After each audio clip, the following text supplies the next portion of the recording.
Hello friends, welcome to our channel. நம்ம இன்றைக்கி பார்க்க போகிறது மத்தி மீன் குழம்பு. வாங்க எப்படி செய்கிறதுன்னு பார்க்கலாம். இப்போ ஒரு மண் சட்டியில் 3 டேபிள் ஸ்பூன் அளவு நல்லெண்ணெய் சேர்த்துக்கோங்க. அதில் 1 டீஸ்பூன் கடுகு, 1 டீஸ்பூன் சோம்பு, 1 டீஸ்பூன் சீரகம், அரை டீஸ்பூன் வெந்தயம், இதெல்லாம் சேர்த்த பிறகு ஒரு பூண்டை நான் இது போல் உரித்து இடித்து வச்சுருக்கேன், அதை சேர்த்துக்கிறேன். பூண்டு சேர்த்து 1 நிமிஷம் கழித்து சின்ன வெங்காயம் 1 கப் அளவு கட் பண்ணி சேர்த்துக்கோங்க. வெங்காயம் சேர்த்து நல்லா வதக்கிக்கோங்க.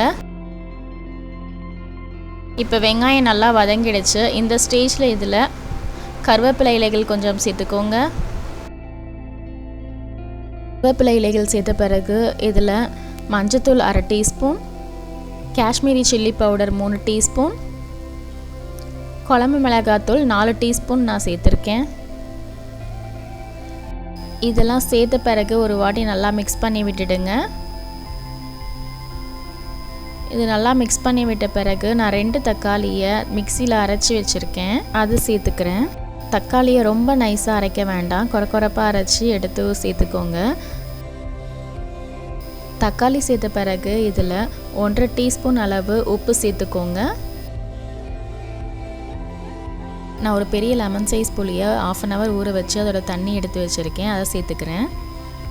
புளி தண்ணி சேர்த்ததுக்கப்புறம் உங்களுக்கு தேவையான அளவு தண்ணி சேர்த்துக்கோங்க. இந்த ஸ்டேஜில் உப்பு காரம்லாம் போதுமான்னு செக் பண்ணிக்கோங்க. இப்போ இதில் 3 பச்சை மிளகாவை கீரி சேர்த்துக்கோங்க. இப்போ குழம்பு கொதிக்க ஆரம்பிச்சிருச்சு. இப்போ இதை க்ளோஸ் பண்ணி வச்சு மீடியம் ஃப்ளேமில் 20 மினிட்ஸ்க்கு கொதிக்க விடுங்க.